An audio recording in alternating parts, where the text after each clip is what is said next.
Hello YouTube! Scott here with the instant review of Marvel's Hawkeye, Episode 6, titled, So This Is Christmas? Which I'm already not that into because it reminds me of that one Christmas song by John Lennon and the Plastic Ono Band that I really don't like. But anyway, we're here to talk about the episode. And I gotta say, I do pretty much like how this series ended. There are a couple hiccups here and there. It wasn't entirely cookie cutter. There were happy endings, sad endings, surprising endings that I didn't really see coming. The action sequences were spot on. There's this one that takes up just the middle of the episode basically, and it is great. Let me tell you. I loved the acting and the performances. There are a couple of conversations between people that are just perfectly done and kind of mirror each other now I think about it. But you know what? Before I forget, because I know some things are probably going to fly out of my head while I'm talking about this, let's just get to the synopsis, okay? So, big reveal from last episode, right? Vincent D'Onofrio is back as Kingpin. Now, I have to be honest, I've never seen Daredevil. For some reason, the Marvel shows on Netflix didn't really appeal to me to watch, and I don't understand why, because David Tennant was always my favorite Doctor, so you'd think I'd have been all over Jessica Jones, right?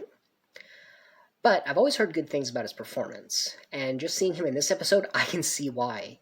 He is so just menacing and obviously flamboyantly evil, and some of the shots they use to make him seem bigger and more intimidating than he is, kind of like the way Kingpin looked in Into the Spider-Verse. It's really well done. So it starts off at the beginning of the episode with him talking with Eleanor and basically laying out everything, how she had Armand killed, or maybe killed him, I don't know.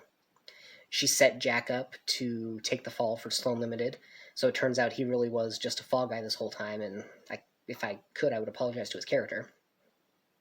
But she's been doing it because Kate's dad owed him a lot of money, apparently, even though it's been paid back by now, and she wanted to keep Kate out of everything. Now, unfortunately, Kate has found all this out because Yelena caught it on video. And, while she's trying to get a hold of her mom, she tells Clint that he should just go home because it's her mess and she has to clean up. And Clint flat out tells her, that we're partners now. Seems almost a little bit of a gear-stripping turn considering 2 episodes ago they were supposedly done. But it's the moment you've been waiting for, when Clint sees Kate as an equal. And I guess that basically means she's an Avenger. So he decides they need a plan. And that means they're probably going to need a lot of trick arrows. And Kate's like, wait, can you know how to get trick arrows? And it turns out he knows how to make them.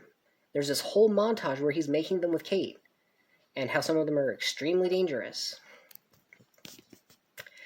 Now, at the same time, Maya goes to Kingpin because she knows that he wanted her father dead and had him killed. And she basically goes and lies straight to his face, tells him that she's no longer seeking vengeance, can she have a couple days to, just get herself together. And he's fine with it because apparently he loves her. And also, interestingly, he knows a little sign language as well. He does some signing with her. But of course, after she leaves, he tells Kazi that he realizes, it was basically an act. And now they have to kill everybody. He's got this great line about how, people need to be reminded that he runs the city. He's so menacing. I really probably should go watch Daredevil. But the previously mentioned Christmas party that Kate's mom is throwing is the next setting. And basically, literally everybody's there. Kate's there, Clint's there, presumably as her guest. Eleanor shows up. Jack is there, fresh out of jail, and carrying a sword. Yelena walks in, because she's, still dead set on killing Clint. And all the LARPers are there, disguised as the waitstaff. It's brilliant because they've got a little team on their side. Unfortunately, that's when the tracksuits show up in all their Trust-a-Bro vans, something that still makes me smile every time I say it. And Kazi's taken a vantage point in building nearby to basically shoot Kate. But then he sees that Clint is there, and he says, like, tell the boss Christmas came early. It's literally Christmas Eve. But anyway, what happens? Oh, incidentally, this is all taking place, I'm pretty sure, at 30 Rock, like, where they filmed Saturday Night Live. There's a shot later that shows everybody's exiting the Comcast building, so it's NBC. But I digress. Kazi, I don't know if this was the plan, but it seems like he's going against the plan, and he tries to shoot Clint, and that sets the party off into pandemonium. While all the guests are trying to escape, Kate and Clint are trying to get out of the building while Kate's fighting off Yelena, and they have banter back and forth about how they seem to like fighting each other. Clint's taking on like half the mafia that get into the building, and Kazi, which he does kind of effortlessly. It's the same thing I was thinking when he fought Maya, how like they're considerably younger than him, but he not only holds his own, but in this case he actually knocks Kazi out. Eleanor disappears in all of this. She somehow gets out of the building. To escape the tracksuit mafia, Clint jumps out the window and lands in the Christmas tree that's outside Rockefeller Center. Or at Rockefeller Center. He sees an owl, which is weird, and Kate uses a couple of trick arrows to make that tree collapse. You get a shot of the LARPers trying to, do crowd control, and somehow it works out better when they switch into their LARPing uniforms. And I should mention it, by the way, that Kate and Clint each have their uniforms that were made for them, which are closer to the way Hawkeye looked in the comics, but I am glad to see that he didn't have, like, the whole bare-armed look, since this is New York in December. Now, this leads to a veritable army of tracksuit mafia showing up. Like, literally, they are pouring out of Trustubro vans. Jack comes out with his sword, and he's fighting them off, seeming to have, like, the time of his life. And Kate apologizes to him, and, things are good between them, which is great.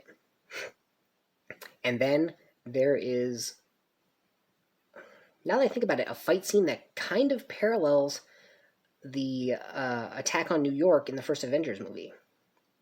Because that was an army against 6. In this case, you're looking at an army against 2. But it's Kate and Clint. They're on the ice skating rink because that's where the tree landed. And the mafia is coming in after them. And they're firing off trick arrows left and right, fighting these guys off with their bows by hand. 2 separate waves of them.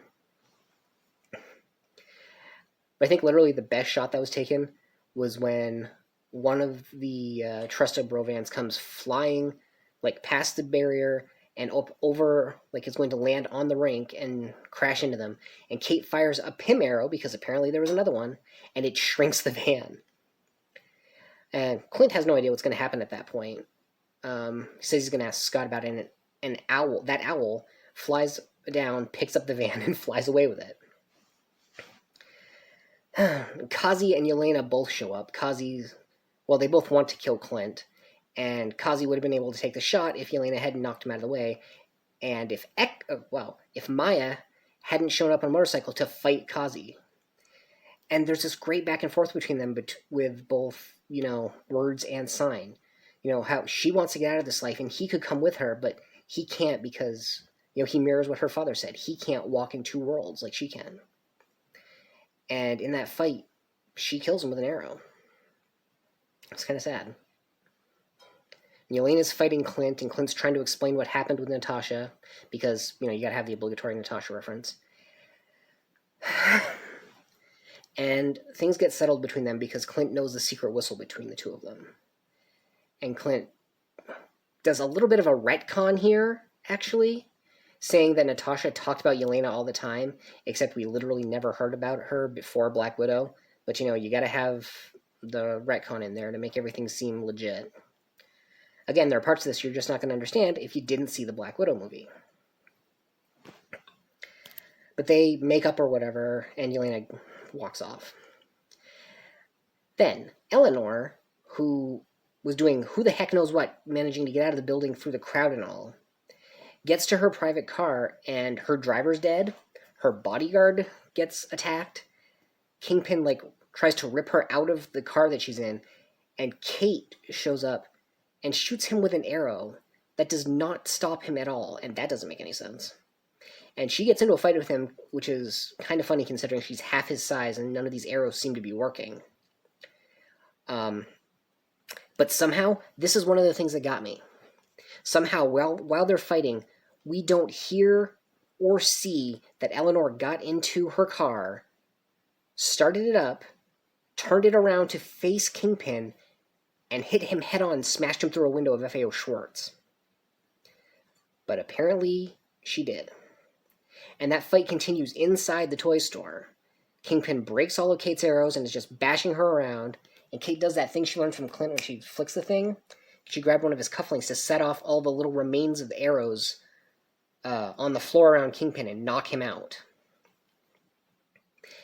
And then she leaves. She goes out the window and talks to her mom, and it should be this touching scene, but the police show up because she's having her mom arrested. You know, that's the kind of the sad ending that you don't really expect. And you get a heart-to-heart with Clint and Kate as, you know, the LARPers are trying to explain that they're the good guys, and one of them's talking to Jack about LARPing, and he's just like, oh, I've got blood on my tie. Clint says he's proud of Kate. Wow. And the last bit of it is Clint going back home to his farm. And his kids are excited to see him because it's Christmas Day, and of course, Laura's happy to see him. And apparently they renamed Pizza Dog Lucky. Pizza Dog was a perfectly good name. What the hell, guys?